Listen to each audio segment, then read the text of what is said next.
다음 사건은 그 스토킹과 관련한 법원의 판단 두 사건인데요. 보시면서 이것도 스토킹이 되는구나 이렇게 생각을 한번 해보시면 좋을 것 같습니다. 오후 재판소로 알아보겠습니다.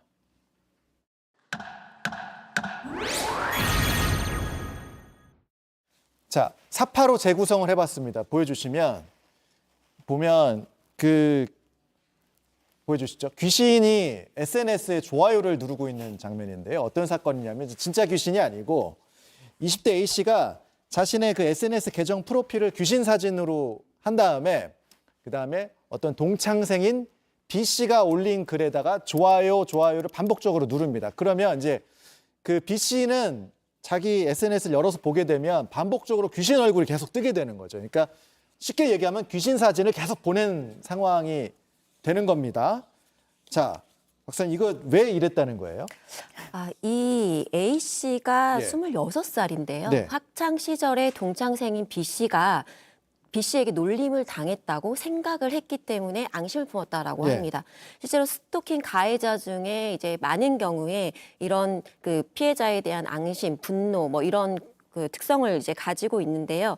저는 여기에서 이제 놀림을 당했다라고 생각을 했다라는 건 실제로 놀렸는지 여부와 혹은 이제 괴롭힘이 실제로 있었는지 여부와는 좀 별개가 아닐까라는 생각이 하나 들었고, 두 번째는 실제로 우리가 일반인이 생각하기에는 그런 앙심을 품었다 하더라도 네. 좀 이해하기 어려운 방식으로 뭔가 대응을 하는 이런 특성을 보이는데요.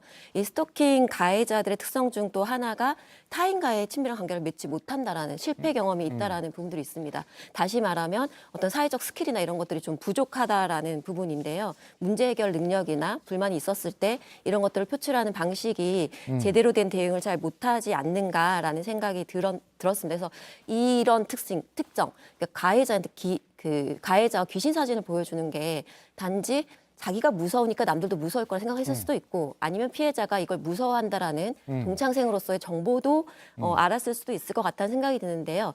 이와 더불어 밝혀지진 않았지만 혹시 편집성 성격 장애의 특성은 또 있지 않을까. 이런 사람들의 특성 중에 하나는 충고나 제안을 했을 때 네. 중립적으로 어떤 조언을 하더라도 네. 악의적으로 해석하는 특성이 있거든요. 네. 그래서 과거의 어떤 이런 경험들을 예. 악의적으로 해석하고 자신이 이렇게 된 데는 이 사람의 탓이다라고 생각해서 아주 좀 시간이 지난 이후에 이런 좀 독특한 방식으로 예. 이제 보복 행위를 한 것이 아닐까라는 생각이 듭니다.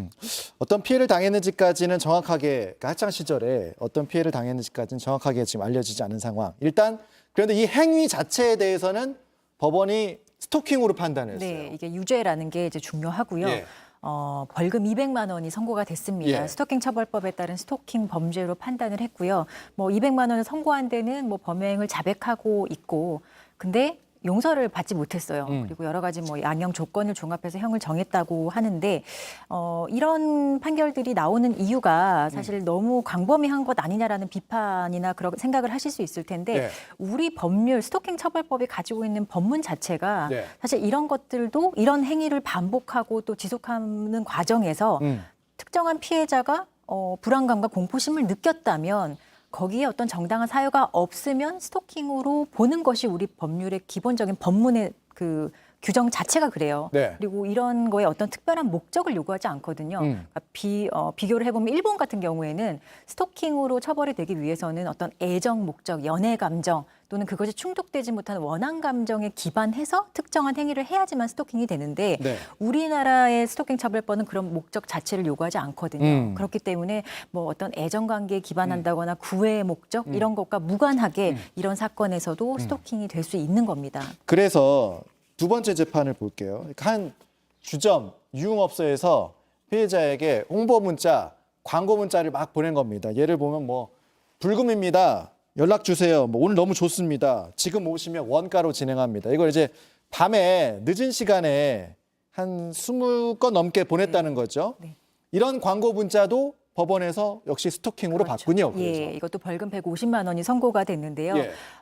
보낸 시간이 너무 새벽 시간이었고요. 22번이나 보냈고 또 피해자가 보내지 마세요라고 명시적으로 얘기를 했어요. 예. 그럼에도 불구하고 이렇게 지속적으로 보냈다는 것은 단순히 광고라고 하더라도 이거는 상대방에게 불안감과 공포심을 유발하는 그런 종류의 스토킹 범죄라고 본 것입니다. 또 지난 9월 대법원이 중요한 판결을 하나 선고했는데요. 예. 이 피해자가 그 공포심과 불안감을 느끼는 것은 반드시 실제로 느껴야지만 스토킹 범죄가 성립하는 것이 아니고 그럴 정도의 위험성만 있어도 스토킹 범죄로 성립할 수 있다라고 봤기 때문에 예. 지금 이런 대법원 판결 나온 이후로 하급심 판결이 어떻게 보면 이 공포심과 불안감의 범위를 조금 더 넓히고 있는 추세에 있다고 볼 수 있습니다. 스토킹에 대한 해석이 법원 해석이 좀 넓어지고 있는 추세를 보여주는 판결들이 아니었나 이렇게 생각이 됩니다.